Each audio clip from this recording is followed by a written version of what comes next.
afternoon is the show. It's time to look at a very interesting topic on the BSR Office Talk this afternoon, and it's about the employee engagement. And we've had a similar discussion back before, but today we'll just say let's look at employee engagement. Do you know that what your company goals are and how you're progressing towards them? If you're scratching your head and racking your brain and thinking of what that exactly is, there's so many people like you. Just to let you know, clear goals such as becoming the market leader, becoming the team lead, provide direction, and companies need them to grow. Not to mention, they help build trust in leadership.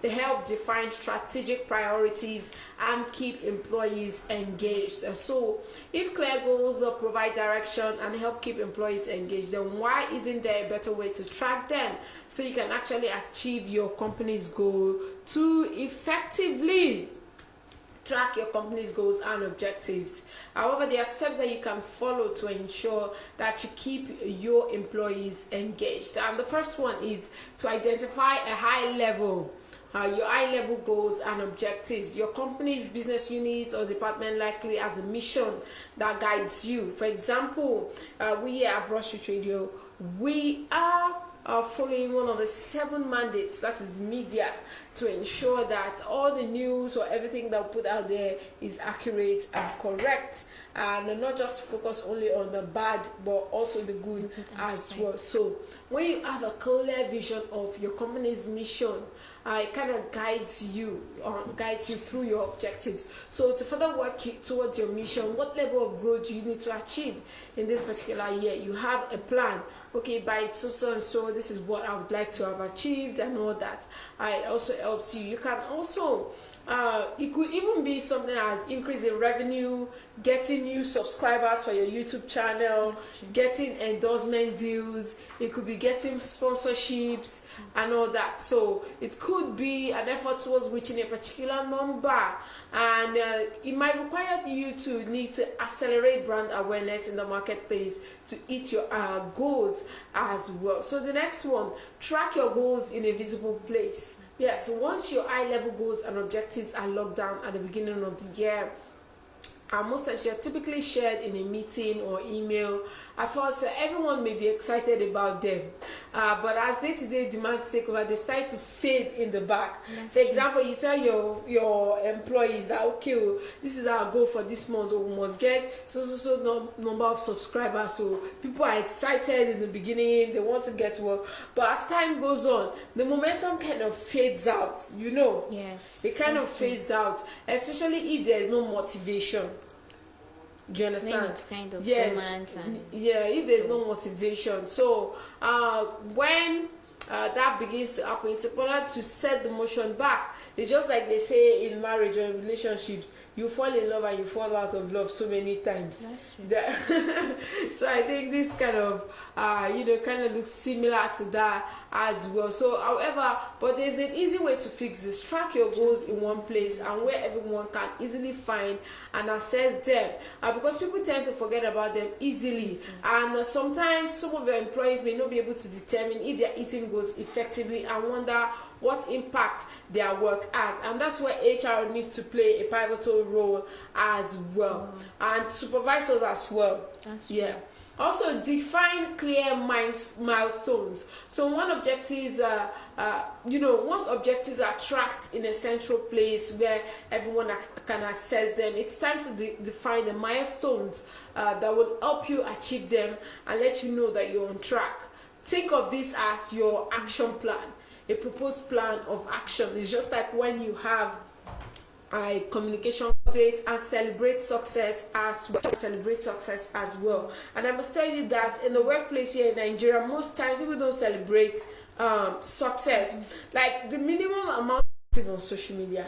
Okay. Yes, the hospital is very active on social media, and I see sometimes they post some of their nurses and they say nice things about them and all that, and it is quite nice and I can attest to some of those things because Wow. those people are quite amazing as well. Also, use previous goals and results to inform your planning. Yes, use previous goals and results to inform your planning. It is very, very good, and it's a great way to improve. Yes. Also, carry a goal over an increasing brand awareness, or apply new goals based on business growth and opportunities. For example, if you've completed a project, hit a milestone, met goals, since you have a record of all this information because you've been tracking them, use the learnings as guide to inform your company's planning in the next year. Do not just throw out those information because you're done with them. You can use them to do more for your business and keep your employees engaged. Also, another way to keep your employees engaged is to engage in after office activities. It could be, a day at the beach. It could be a weekend dinner. It could be weekend brunch. You people can decide to organize like maybe a painting session. There's many fun activities to get to outside of the workplace. Yes. It helps employees bond, and it keeps you all engaged outside of the whole hustle and bustle of trying to keep it brings in intimacy. Yes. In the relationship. Yeah, between employees. So those are some great ways to keep your employees engaged. That wraps up the USR Office Talk for today. Leave your comments under this video and share with us ways through which you think businesses, entrepreneurs can keep their employees engaged. And I'm sure a lot of people will learn from that one. Across our various social media platforms, we love to see that. On Facebook, it's at Broad Street Radio NG. On Instagram, at Broad Street Radio. Also, our WhatsApp line is open 08097910074. Let's look at some more fun facts for you this beautiful afternoon. Yeah, though, did you know that laptops and tablets may not be cheap, but it's iPhones that bring in the vast majority of Apple's revenue? And according to Statista, the first quarter of 2017, 69.4% of the company's revenue came from its iPhone sales. So those small devices are big. They're not small. And if you want to have some silly fun with your iPhone, go ahead and do so. As if I bought the phone for you anyway. Also, did you know that mobile devices aren't just for calling or texting? Let me not say Americans in the whole world. People use phones for a variety of non-traditional phone activities, such as looking for a job, finding a date, reading a book. See, when I was doing my undergraduate day, I studied English as my undergraduate course.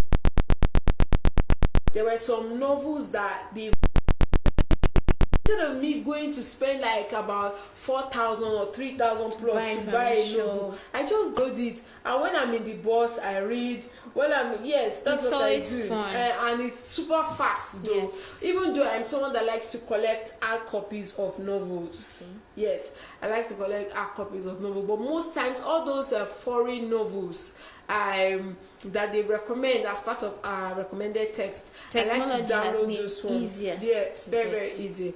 Yeah, so reading of books, chatting with your friends, doing research, applying for that scholarship, applying for a job. You understand? There's so many things that you can do with your phone other than calling and texting. And I tell you that in a day, the highest number of call I get is maybe 2. But I get so many messages.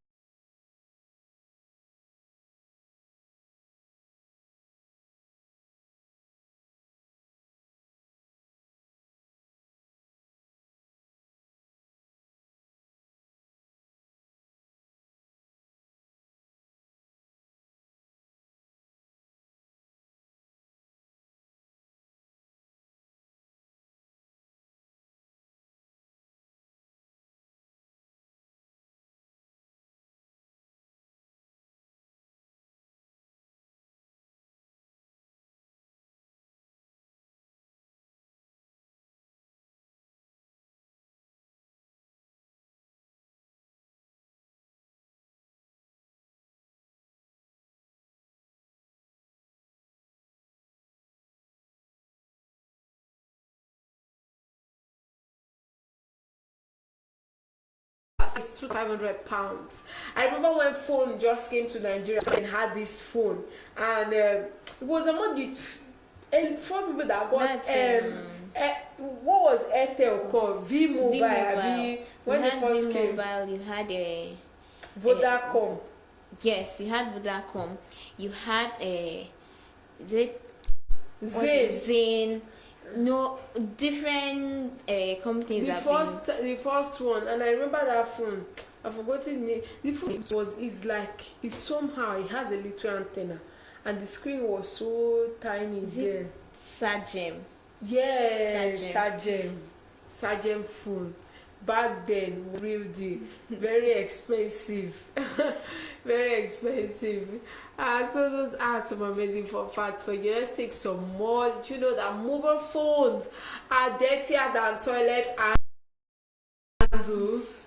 Your smartphone goes just about everywhere with you, which means it picks up a whole lot of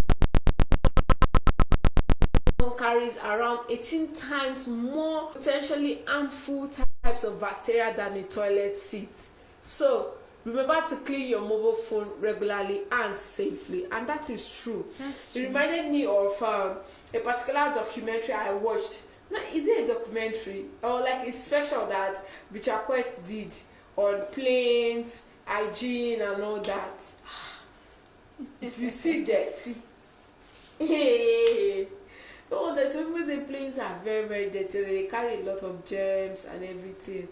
In fact, when I watched that special, I was like, what? There is a friend of mine that she makes sure she cleans her phone every weekend.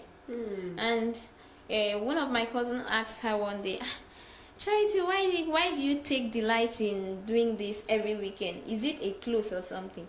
She said, babe, if you want to say your phone, if you want to know that your phone is dirty, use white tissue, white hanky, or cotton. Then you know that, yes. Make sure you wet it a little. Then you know that, yes, this phone I'm carrying is dirty. And it's true. Very, very true.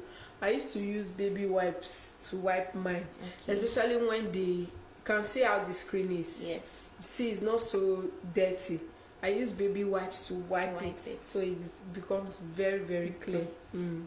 Becomes very clear. I use baby wipes to wipe mine, especially this part where we put on our ear.